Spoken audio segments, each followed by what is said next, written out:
অন্যায় করলে তার সাজা হবেই, প্রকৃতির নিয়মে আমারও কিছু অন্যায় রয়েছে, সেই অন্যায়গুলোর সাজা আমি পাচ্ছি।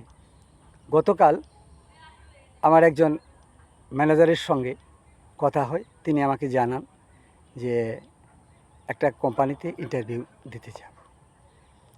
আমি ওনাকে বললাম যে ভাই আমি একটু সমস্যায় রয়েছি, আমি এই মুহূর্তে আপনাকে কোনো কিছু জানাতে পারছি না। তিনি উপস্থিত আমাকে ফোন দিলেন এবং কথা বললেন।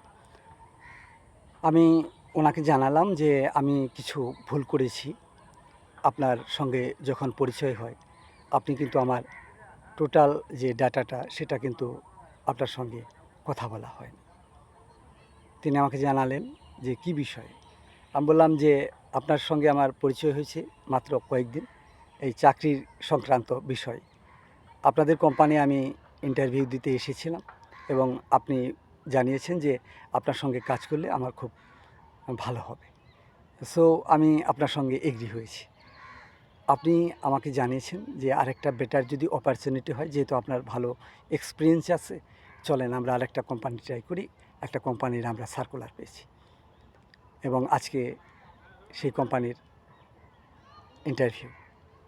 আমি ওনাকে বললাম যে ভাই আমি একটু কথা বলি, আমি এই কোম্পানিতে পূর্বে কাজ করেছি, আপনার কাছে যে আমি এসেছি এর পূর্বে আমি এসেছি।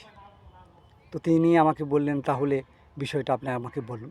আমি বললাম নো, আমি এই কোম্পানি সম্পর্কে কোনো একটা কথাই বলবো না এবং আমার সম্পর্কেও আপনাকে কিছু বলবো না। শুধু জাস্ট এটা বললাম যে এই কোম্পানিতে আমি জব করে গিয়েছি। এখন উনি আমাকে খুব মানে করে বললেন যে বলেন। আমি বললাম আমি আজ অবধি কাউকে কোনো দিন আমার যে কোম্পানিতে আমি জব করেছি সে সম্পর্কে আমি কাউকে কখনো কোনো তথ্য দিইনি। আমি তাদের সঙ্গে তাহলে আপনি আমার সাথে এইখানে কিভাবে আসলেন? তিনি যখন আমি বললাম যে এই জায়গা থেকে আমি যখন চাকরি ছেড়ে এসেছি এখনও আমি ওনাদেরকে রিজাইন লেটারটা দিতে পারিনি। আমি অনেক চেষ্টা করেছি আমার আরবিএমের মাধ্যমে যে আমাকে কিভাবে রিজাইনটা দেওয়া যায়, নেওয়া যায়, সমস্ত কিছুই তিনি এই মার্কেট থেকে শুরু করে যেদিন জয়েন করেছিলাম সেদিন থেকেই তিনি পিছনে লেগেছেন এবং কেন লেগেছেন সেটা জানেন তিনি।